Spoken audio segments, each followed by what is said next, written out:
Vamos lá. Queria convidar você a abrir a sua Bíblia comigo. Evangelho de João,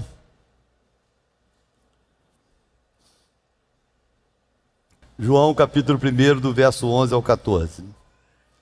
Veio para o que era seu, e os seus não o receberam.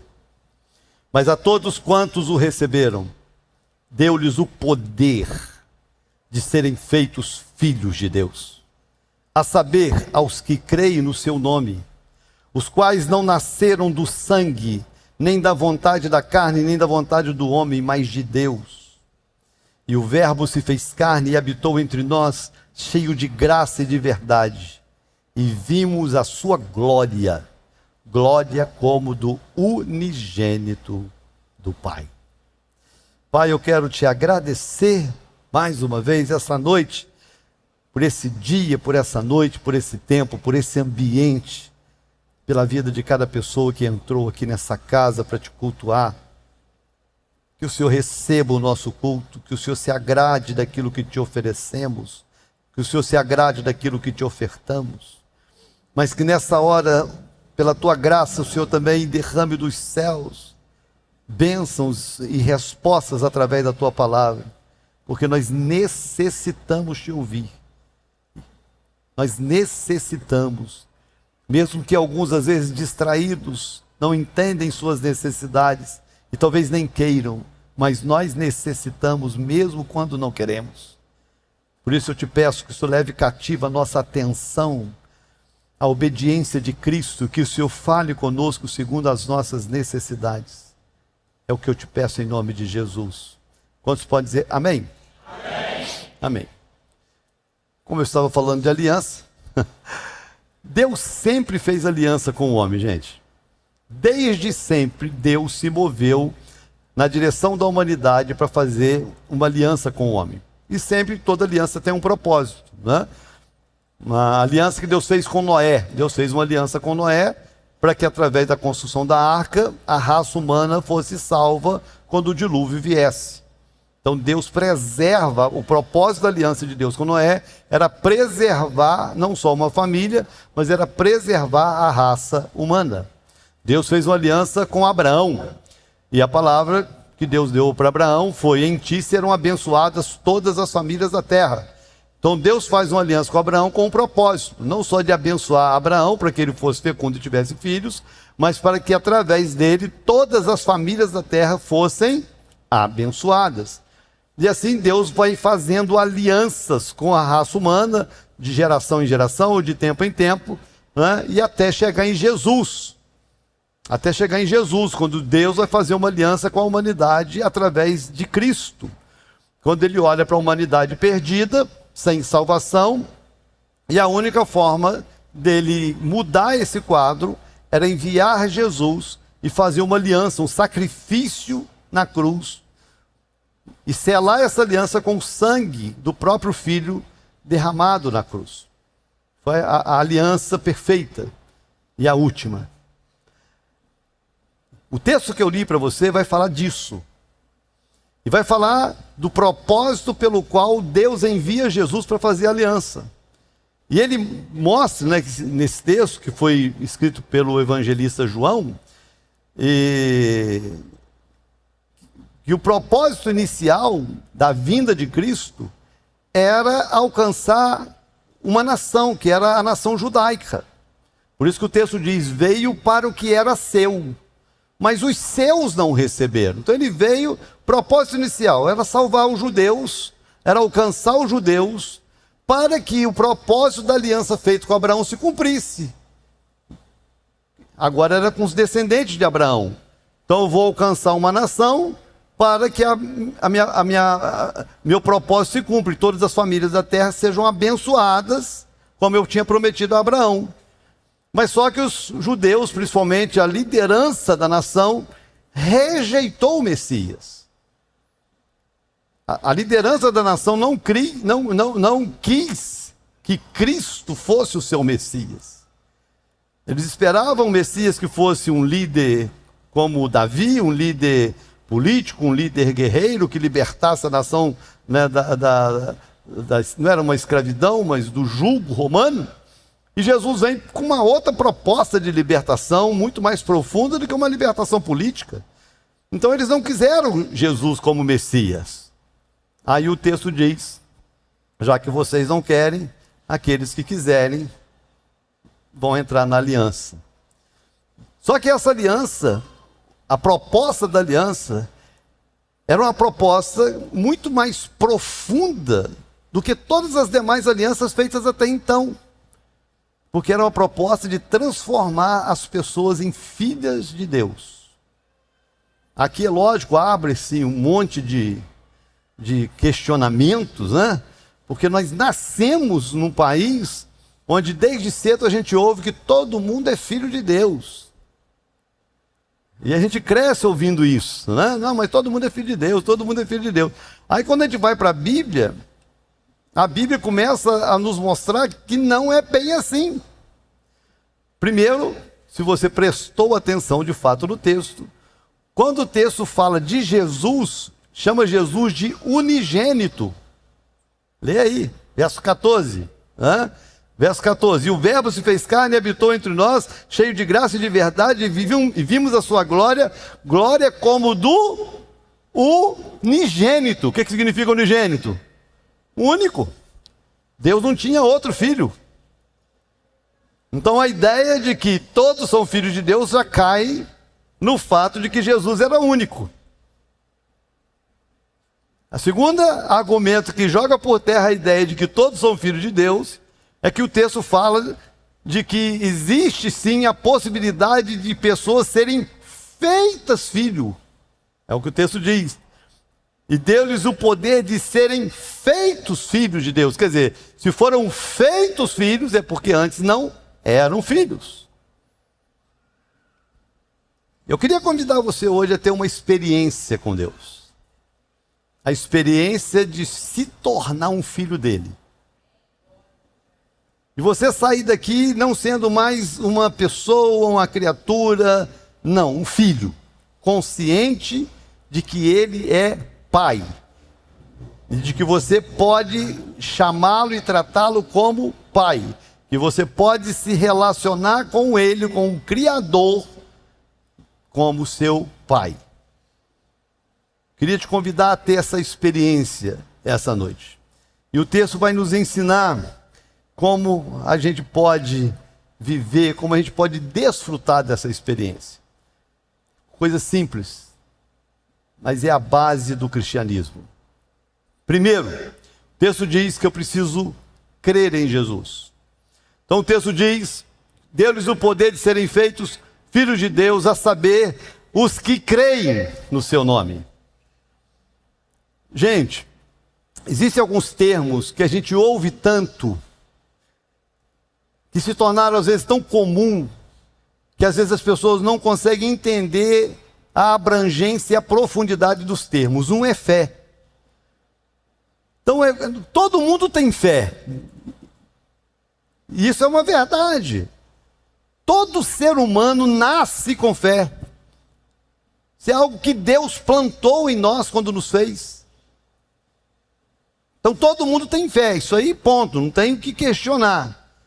O que é questionável é aonde essa fé é colocada. Essa é a questão questionável. Então você tem fé. Aonde você tem colocado a sua fé? Porque você tem opções. Um exemplo, algumas pessoas, porque fé, você consegue identificar onde a sua fé está, quando você identifica a sua fonte de confiança. Então tem gente que, consciente ou não, a fé está no dinheiro que ela tem. Porque ela já pensa, qualquer coisa eu tenho dinheiro. Eu tenho recursos para resolver os meus problemas.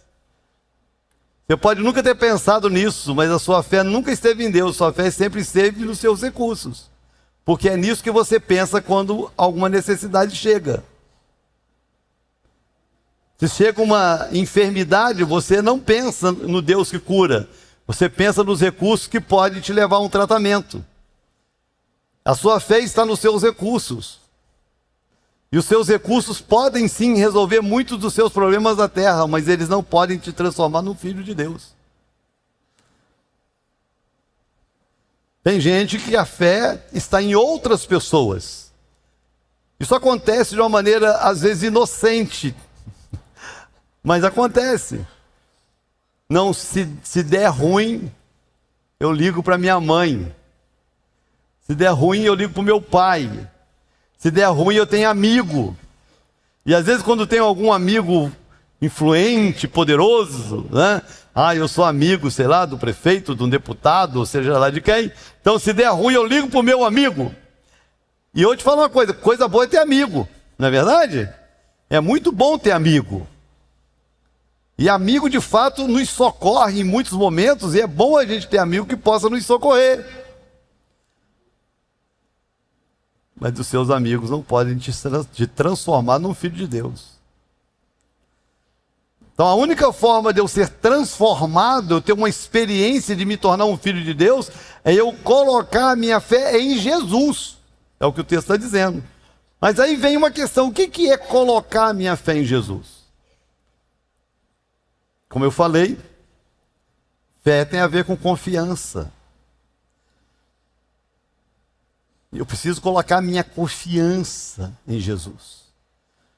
Eu preciso olhar para Jesus como a minha referência e dizer, vale a pena ser fiel a Ele, vale a pena segui-lo, vale a pena imitá-lo, vale a pena ser como Ele, vale a pena obedecê-lo, vale a pena confiar. Se você confia em Jesus, é porque você crê em Jesus. Mas se você consegue confiar em tudo e em todos, mas Ele é só quando tudo e todos falha que você vai lembrar dele, você precisa repensar a sua fé em Cristo. Porque geralmente é assim que as pessoas fazem, né? Quando acontece alguma coisa fora do padrão, elas vão tentando todos os recursos que elas têm. Então elas tentam o recurso financeiro, elas tentam os amigos, as influências, ela vai tentando. Quando tudo dá ruim, aí ela vem para a igreja, vamos orar, vamos pedir a Deus para fazer alguma coisa, já que tudo deu ruim, né? Onde na verdade deveria ser a nossa primeira busca. Se é nele que está a nossa fé. Até mesmo porque se eu busco a Ele em primeiro lugar, Ele pode usar os recursos, Ele pode usar os amigos, Ele pode usar pessoas para abrir portas. Mas aí eu não vou depender das pessoas, eu vou depender dEle, porque foi Ele que fez e não as pessoas. E para eu me tornar um filho, é o único caminho. Ele mesmo declarou isso. Eu sou o caminho, a verdade e a vida, e ninguém vem ao Pai a não ser por mim. Então, crer nele e crer em Jesus é crer exclusivamente em Jesus. Que é um outro desafio. Eu fui católico. Como católico apostólico romano, eu criei em Jesus. Mas eu fui ensinado que para chegar a Jesus eu precisava de Maria. Era o caminho para chegar a Jesus, era Maria. Aí depois eu entendi que é só Jesus. Estava conversando aqui sobre o Adventismo. O Adventismo acredita que para ser salvo, ele precisa guardar o sábado. O espírita acredita que para ser salvo precisa fazer boas obras. João está dizendo que para eu ser um filho de Deus eu preciso crer em Jesus. Porque Jesus é suficiente, Jesus basta. A experiência que pode me transformar numa pessoa comum, num filho de Deus, começa quando eu decido crer, confiar exclusivamente em Jesus. No que Ele foi, no que Ele fez por mim, no sacrifício dEle na cruz no meu lugar. Esse é o primeiro que eu preciso aprender. Em segundo, se eu quero desfrutar dessa experiência de me tornar um filho de Deus, além de crer em Jesus, João está dizendo que é necessário eu recebê-lo na minha vida. Então ele diz: veio para o que era seu, mas os seus não receberam. Mas a todos quantos receberam, deu-lhes o poder de serem feitos filhos.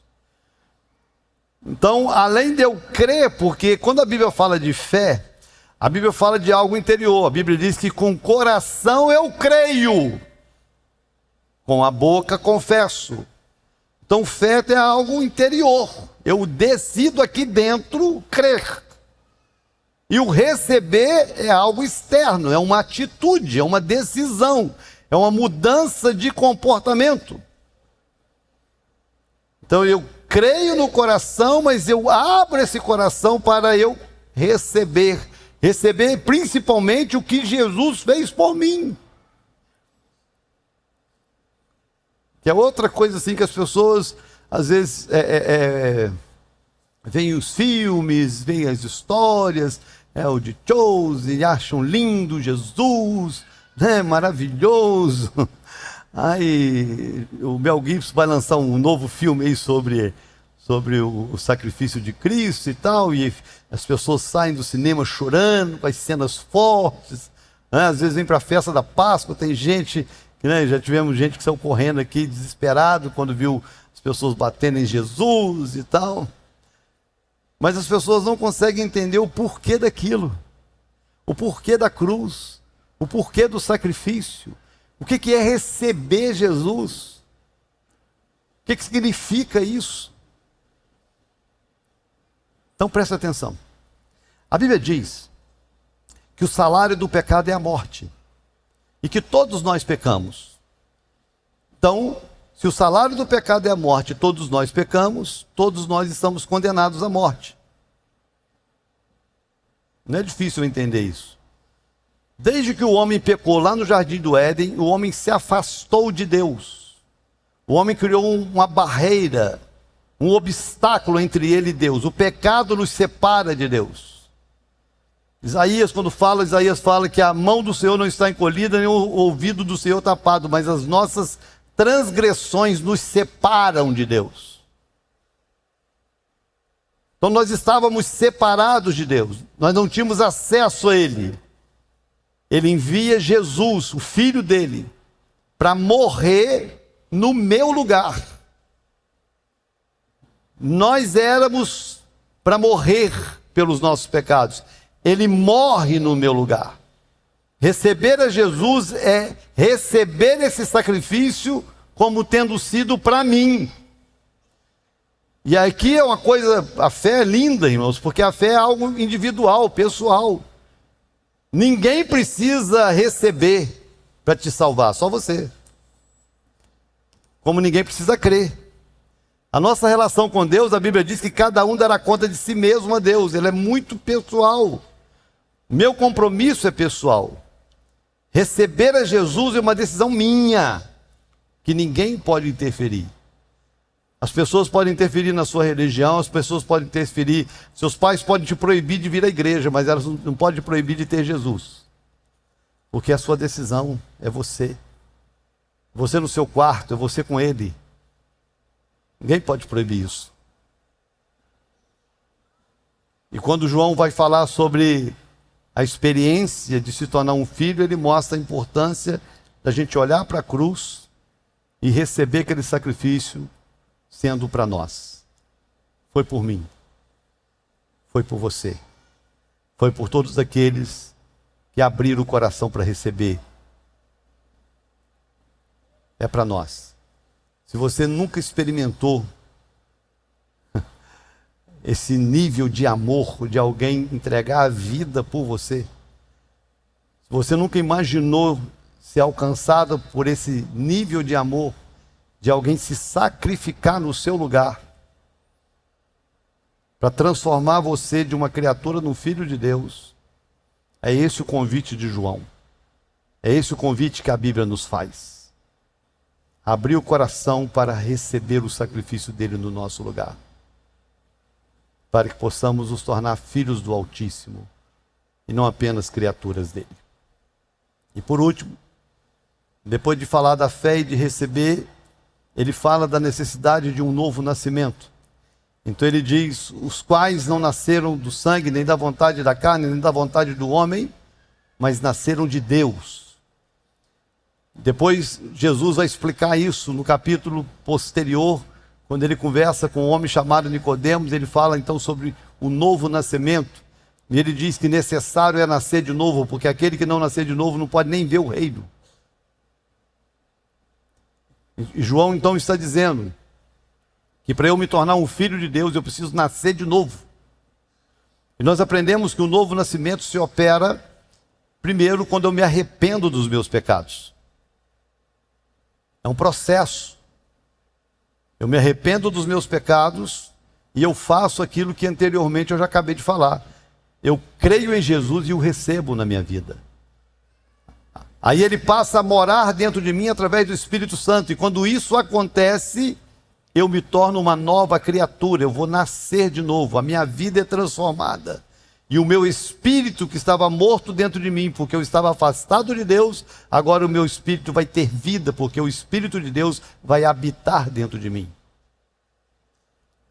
O Espírito Santo habita em nós, primeiro para nos transformar, para nos fazer novas criaturas. E por último,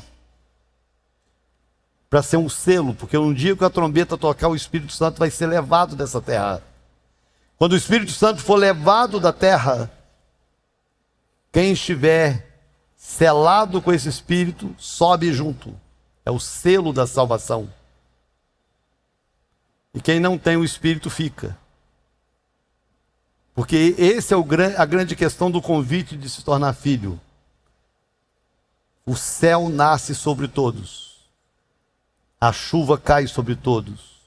O sol nasce todos os dias para todos. As bênçãos nessa terra são para todos. Mas o céu é para os filhos. Porque é uma aliança eterna. E uma aliança que ele tem com filhos.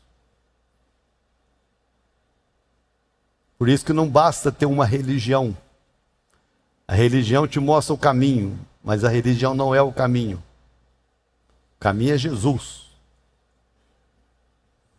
A religião nos ensina, mas a religião não salva.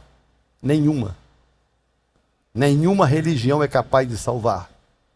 Só Cristo é capaz de salvar. Por isso que o convite da Bíblia não é para a gente mudar de religião, é para a gente mudar de vida. Por isso que o convite da Bíblia não é para a gente crer numa igreja ou num líder, é para a gente crer em Cristo. Por isso que a Bíblia não me ensina não a receber uma religião nova, mas a receber a Cristo no meu coração. E é isso que Jesus nos convida essa noite. Eu não sei como você entra numa igreja. E eu não sei como você quer sair. Mas eu sei como você pode sair. Independente da forma que você tenha entrado. E tem uma questão que sempre precisa ser questionada. Porque eu sei que quando a gente ouve uma palavra como essa, nós temos dois públicos. O público da dúvida.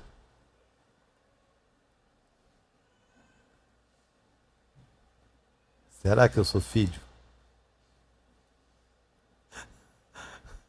Será que eu sou filho? Poxa, eu tenho minha religião.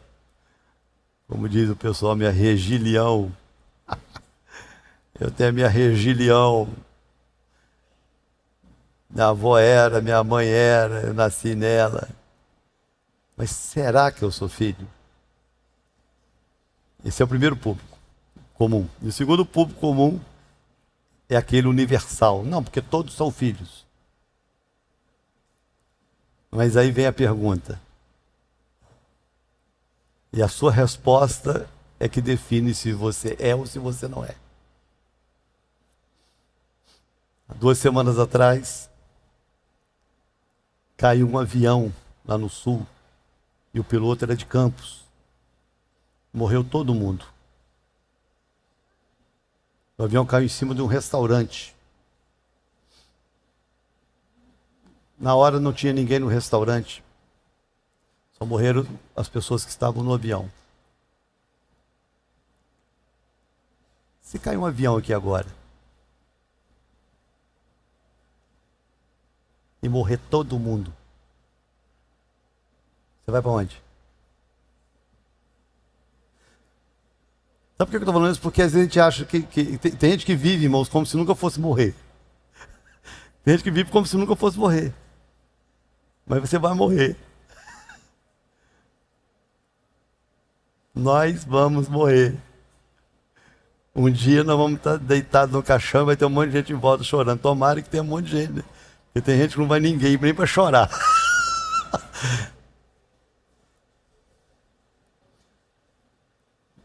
Eu sei que é uma verdade dura, mas é uma verdade.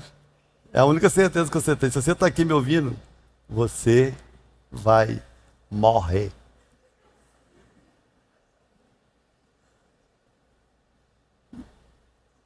E se for agora? Se for agora, irmãos, para onde você vai? Onde você vai passar a sua eternidade?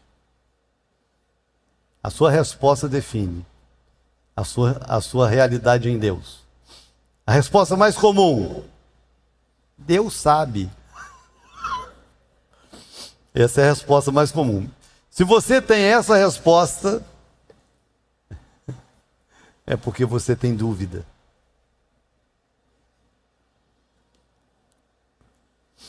Se você tem dúvida, é porque você não é filho.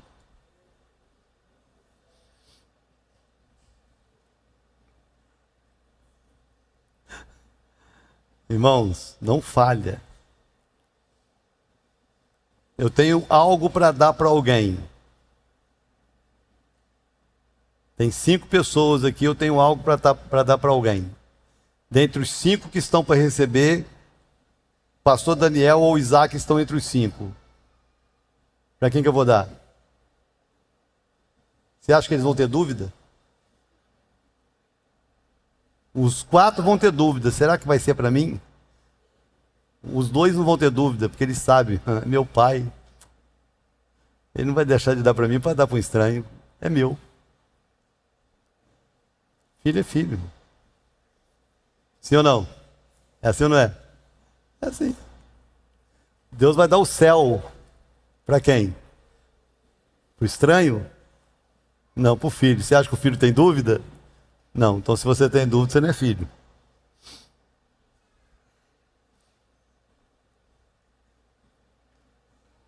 Você precisa pensar nisso.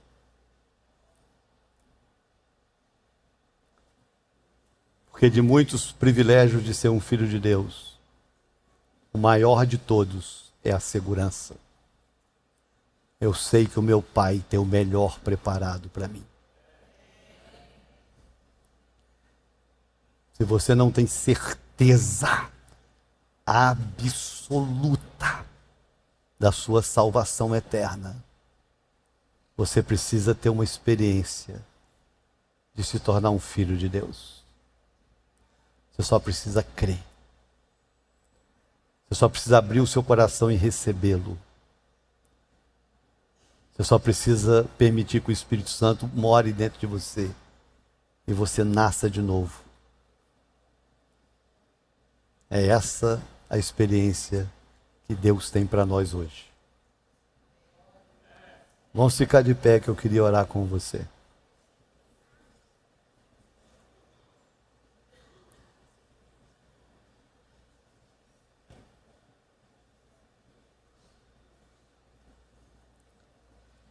Desculpe, irmãos, o dramatismo todo aí. A ideia é só te fazer pensar mesmo, tá certo? Porque é importante a gente pensar, porque ninguém acha que é a sua vez. Mas todos os dias é a vez de alguém. Ninguém acha que determinadas coisas podem acontecer com ele ou com a sua família. Mas todos os dias acontece com a família de alguém.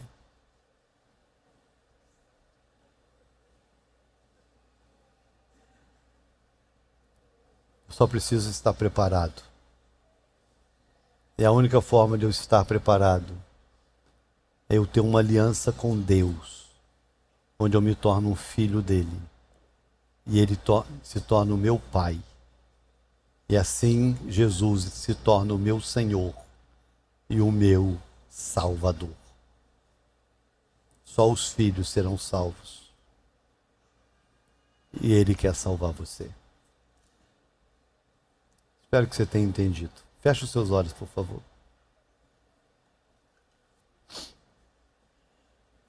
Queria que você meditasse no que você acabou de ouvir. E eu gostaria de fazer uma oração com você. E eu gostaria que você repetisse essa oração comigo. Mas que não fosse apenas você repetir por repetir, mas que você prestasse atenção e fizesse essa oração bem consciente. Porque dessa oração depende a sua vida e depende a sua salvação. Então toda a igreja, por favor, repita comigo. Diga: Senhor Jesus, eu entendi a tua palavra.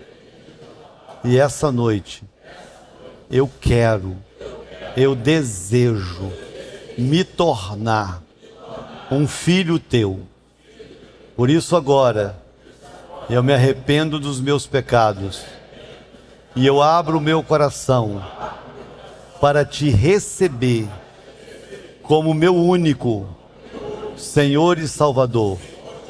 E eu declaro que a partir de agora, a minha fé será depositada exclusivamente em Jesus e no que Ele fez por mim. Amém.